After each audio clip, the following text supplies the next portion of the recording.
ኢትዮጵያ የጎርጎሮሳውያኑን 2018 አልቲሜት ሻምፒዮንሺፕ እና የ2031ን የዓለም አትሌቲክስ ሻምፒዮና ለማዘጋጀት ባቀረበችው ጥያቄ መሰረት መርሃ ግብሮቹን ለማዘጋጀት ኢትዮጵያ ያላትን ዝግጁነት ለመገምገም አዲስ አበባ የገቡት የዓለም አትሌቲክስ ዋና ስራ አስፈጻሚ ጆን ሬጂዮንና ልዑካቸው ከከንቲባ አዳነች አቤቤ ጋር ተወያይተዋል። አዲስ አበባ ከተማ ዓለም አቀፍ የስፖርት ውድድሮችን ለማስተናገድና ውጤታማ ስፖርተኞችን ለማፍራት የሚያስችል የመሰረተ ልማት ግንባታና የስፖርተኞች ስልጠናን በስፋት እያካሄደች መሆኑን ከንቲባ አዳነች አቤቤ በውይይቱ ወቅት ተናግረዋል። ከከንቲባዋ ጋር በነበረን ቆይታ ታላላቅ ዓለም አቀፍ የአትሌቲክስ ሁነቶችን በአዲስ አበባ ለማካሄድ በመንግስት በኩል ድጋፍ እንዳለ ተረድቻለሁ ብለዋል።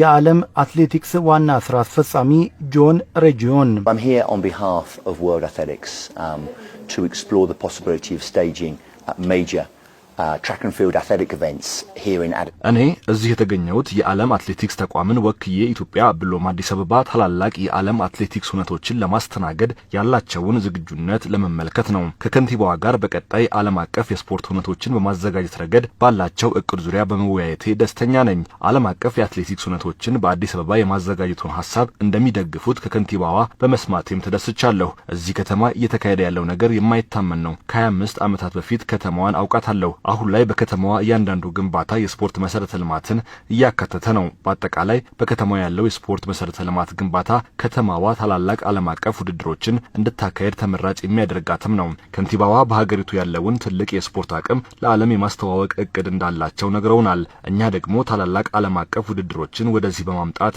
አብረን እንሰራለን። ኢትዮጵያ የታላላቅ አትሌቶች መፍሪያ ነች ያሉት ዋና ጸሐፊው የአትሌቲክስ ውድድሮችን ለማስተናገድ ምቹ ሆኖ እየተገነባ ባለው የአደይ አበባ ብሔራዊ ስቴዲየም ታላላቅ ዓለም አቀፍ የአትሌቲክስ ውድድሮችን ማዘጋጀት በምንችልበት ሁኔታ ከሚመለከታቸው አካላት ጋር ተወያይቻለሁ ብለዋል። I visited the new national stadium that's been built only actually this morning, a stadium of over 60,000 people which አዲሱን 60,000 ሰው የመያዝ አቅም ያለውን ብሔራዊ ስቴዲየም ዛሬ ማልዳ ጎብኝቻለሁ። ስቴዲየሙ የአትሌቲክስ ውድድሮችን ለማካሄድ ምቹ ሆኖ እየተገነባ መሆኑንም ከስራ እንቅስቃሴው ተመልክቻለሁ። ከከተማዋ ከንቲባ ከኢትዮጵያ መንግስት ከአትሌቲክስ ፌዴሬሽን ጋር በጋራ በመስራት በዚህ ስቴዲየም ታላላቅ ዓለም አቀፍ የአትሌቲክስ ውድድሮችን ማካሄድ እንፈልጋለን። ምክንያቱም ኢትዮጵያ ታላላቅ አትሌቶች አላት። የዛሬ 25 ዓመት ጓደኛዬን ኃይሌ ገብረስላሴን ልምምድ ሲሰራ በኢትዮጵያ ተገኝቼ ተመልክቼዋለሁ። ዛሬ በጣም ያስደነቀኝ ነገር ኢትዮጵያ ታላላቅ አትሌቶችን ማፍራት ብቻ ሳይሆን ታላላቅ ውድድሮችንም ለማዘጋጀት ከፍተኛ ዝግጅት እያደረገች መሆኗ ነው።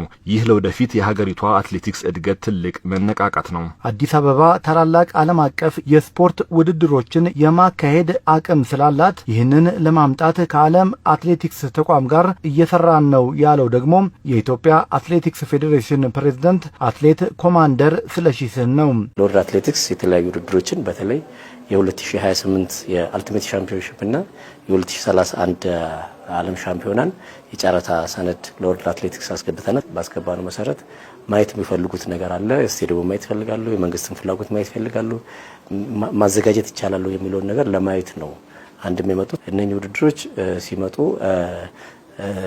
የመጀመሪያ ግባቸው ገንዘብ ይወጣባቸውና ገንዘብ መስራት ነው። ከዛ ደግሞ የሀገርን ገጽታ መገንባት ነው። ለአዲስ ተተኪ አትሌቶች ለተለያዩ ነገሮች